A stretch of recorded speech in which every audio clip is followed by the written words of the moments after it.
In this video, I'm going to share with you why what you are building right now as an entrepreneur is way bigger than you realize.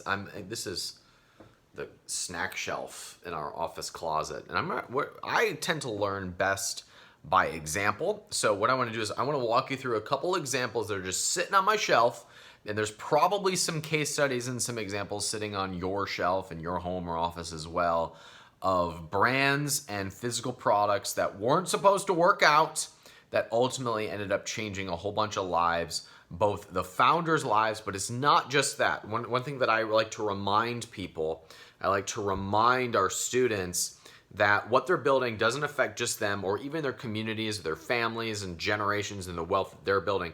But there's more people in the total ladder that are going to be affected by your success as well. For example, look down here.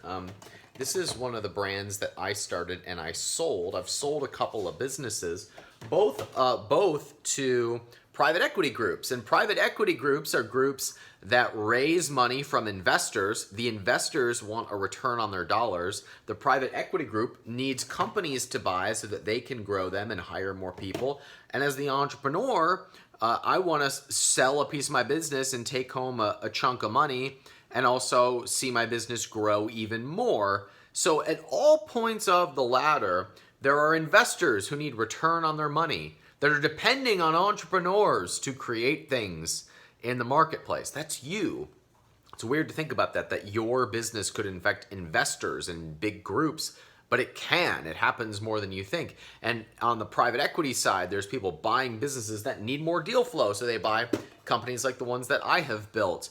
And then there's things like employees and customers. And what I'm going to show you next is all the companies that I've been impacted by as a customer. But these products also happen to have really cool stories. Like they weren't supposed to work out, and yet something happened that made them really successful. So I'm going to walk you through a couple examples of some businesses that I think will give you some inspiration, regardless of how small you think that your product or your idea or the thing that you're working on is. It has the potential to hit that inflection point, and one little thing can really change everything. So let's start over here. This is one of my favorite examples. We have this box here of Quest bars. Quest was founded by a contact of mine. He's spoken at the Capitalism Conference, one of our yearly events.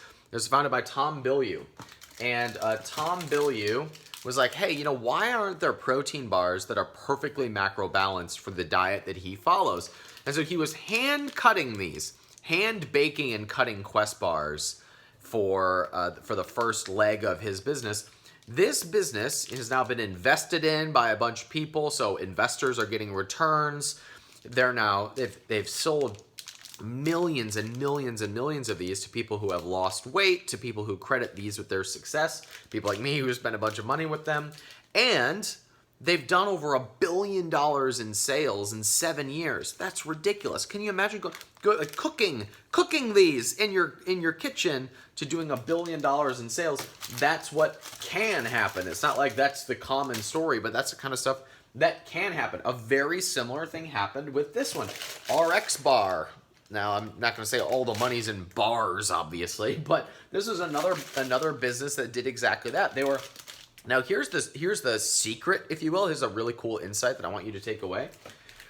Both of these businesses were in really competitive markets, but they started by launching to a very core, small group of people. So RX Bar launched to the CrossFit crowd. In Quest, they launched it to the low-carb community, and I think specifically the keto community, although I don't know the keto community was that big back then. But both of them launched to rabid audiences to start, and then they hit an inflection point because they had bloggers talking about them, because they had influencers talking about them, and that's when they could really start to scale. Here's another one.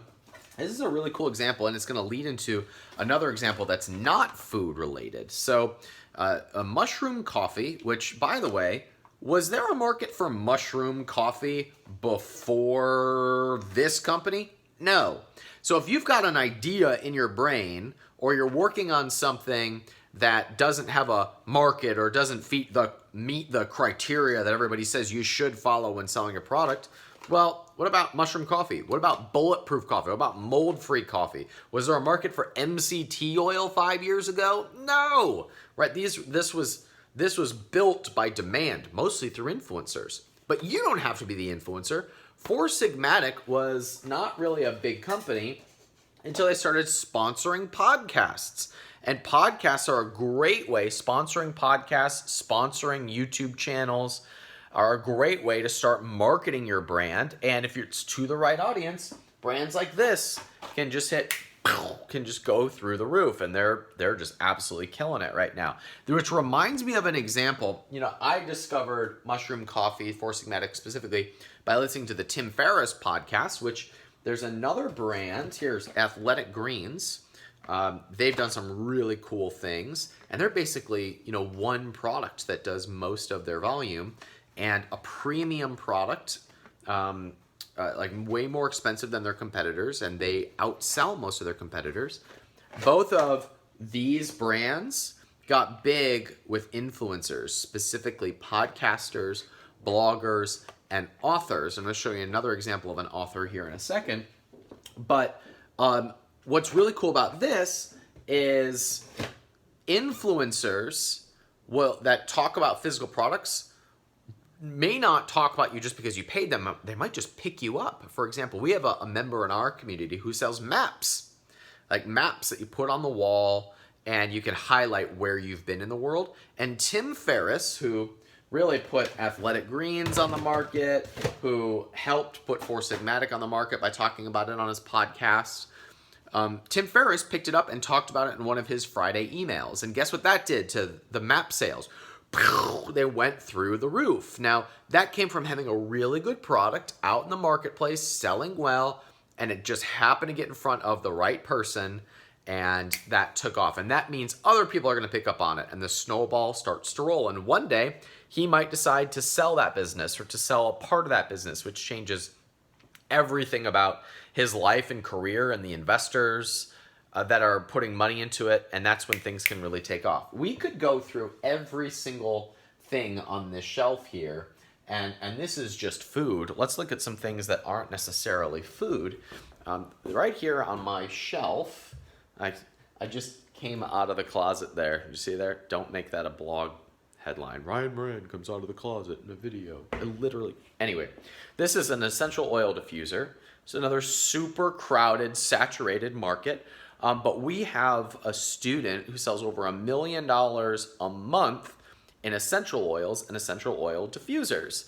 So the secret here, again, having a good product with distribution. That distribution can be Amazon, it can be influencers, but one little inflection can change everything. One of those inflection points can happen when people just start to organically talk about you. So on my shelf right here, here's one of my favorite books ever. This is The Primal Connection by a guy named Mark Sisson. Mark has been on my podcast, which is called Freedom Fastlane. We talk about business and investing. And Mark was just an author and a blogger. Then he started a physical products brand. And that physical products brand has attracted investors and has customers all over the place. Some of his stuff is in Whole Foods here in Austin, Texas. But what's really cool about this is, since he's a blogger, 2 weeks ago, we got a spike in traffic from one of our products, which is on Amazon, and it was because Mark linked to it on his blog. And we started getting, we didn't ask him to, we didn't pay him to, he just picked it up. It was kind of marketed to his kind of people, and sales really spiked because one blogger, an influencer, picked it up, and that's going to start the snowball rolling. So this is one of the brands that I built and sold. I had my big payday. So I just want you to know that what you are building is way bigger and way more impactful than you think. Whether you're still in the idea mode or you're selling millions of dollars a year, it's one inflection point, one insight, one person away from changing everything. And if you need a new set of insights, if you need a new set of people, if you need a new set of strategies because you're doing things the way that everybody else is, or you're stuck on Amazon, you're playing the review game, you're worried about changes that are happening in the marketplace, and you know that it's people and it's strategies and it's insights that are ultimately going to take you to where you want to go, there's a couple things you can do. One, we podcast about this regularly. My podcast is called Freedom Fastlane. We're also outlining some new podcasts that we're going to launch on my company website, which is capitalism.com. And number two, you can get around people who are doing this actively. We have an event that's called the Brand Builder Summit. You can find out more about that at brandbuildersummit.com. That's all physical products investors, physical products builders, physical products advisors. It's my team that comes in because I invest in physical products brands. I'm actually putting together a fund to invest in physical products brands. So it's my investors, my colleagues who are there looking for new opportunities, looking to share insights because they want the companies that they're a part of to grow. So that's at brandbuildersummit.com. We also do an entrepreneurial event every year that is about business and cash flow and investing, and that's the Capitalism Conference. That's at the capitalismconference.com. So I just wanted you to see some examples because I tend to learn by example, and all of these started as an idea and then they hit some sort of inflection point and then money poured in the form of investors and advisors, and that's when everything changes. So if you believe in what you are doing, if you believe in your products, you believe in your market, keep going, keep reaching out to people who have impact, keep going and posting content and putting your message out there, because it only takes one person, one insight to change everything. And if you need some help, we do that at our event. If you sell physical products, I'd recommend the Brand Builder Summit, and that's at brandbuildersummit.com. Hey, thanks for watching. I believe in what you're doing as an entrepreneur, and if we can be a resource for you, we would love to do that.